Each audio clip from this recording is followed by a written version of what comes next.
Fairmont Prep has 7 counselors, and the majority of us all do college and academic counseling. We start college counseling and academic counseling early on in their career so they know what their opportunities are, and we help guide them along the way. That's something that I really wanted to bring to Fairmont Prep, was to work with each student individually and be able to guide them on their individual path, recognizing that students have different interests, different majors, different priorities. In my caseload, I work with about 45 students. Compared to the outside counselors in public schools, they're working between 400 and 700 students. So the opportunities I have to be able to connect to my students, connect to their families, and know who they are as people is really important. A student can expect a lot of one-on-one time with their counselor throughout 9th, 10th, 11th, and 12th grade. Each student I'll meet with individually at least 4 times a year. We meet in class meetings every month. I have students that stop by and see me once a week, and I have students that come in once a month. We have a lot of families that we see very often. We see them almost every other week, and we have students that we see sometimes daily, especially in the college admission process. Helping a student find the right college fit is a lot of questions.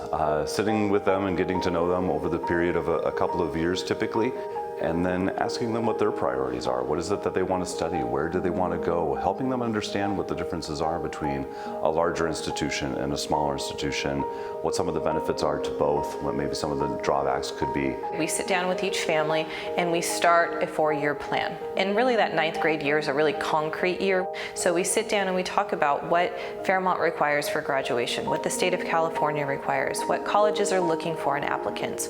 While we develop a 4-year plan, it's not locked in stone.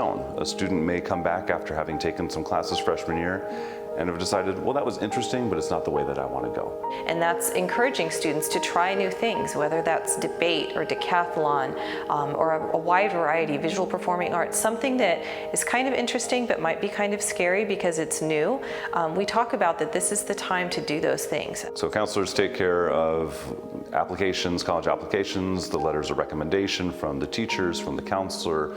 We'll help them with scholarship applications, internships. Our college counselors are required to actually go out and meet college representatives, and so they have individual relationships with these counselors, and so our students really have the privilege and the honor of getting that information given to them also. My impression certainly coming here was that yes, Fairmont was incredibly academic, and we've seen that in terms of our outcomes. We have some amazing athletes, we've got amazing artists, we have wonderful debate students that have gone on to earn national accolades. The majority of our students do get into one of their top 3 choices. Some students are certainly aiming for some of those very selective institutions, and our students have fared really well. Fairmont's counseling program is included in the tuition. I think that's one of the great things about it, is that it's a very inclusive program. So working with teachers, working with students, working with families and guardians to really ensure that we're doing what's best for the student. My goal for each student is simply that they do their best, that they try hard in their classes, to start serving as an advocate for themselves and build some autonomy and be a confident learner. I think the counseling program at Fairmont, again, is really collaborative, and we work really well not only with the students and their families, but our teachers and our staff and administration. And so there have been times where we've needed to make exceptions for students, and we've been able to do that. We're small enough and we're nimble enough that we can ensure that every student's going to have a chance at success. Fairmont Prep has a really unique blend of a really supportive environment, and that's something that Fairmont is really, really great at. So when we are out there advocating for students, I think that really shows, and I think that's really one of the things that makes Fairmont a great place to be.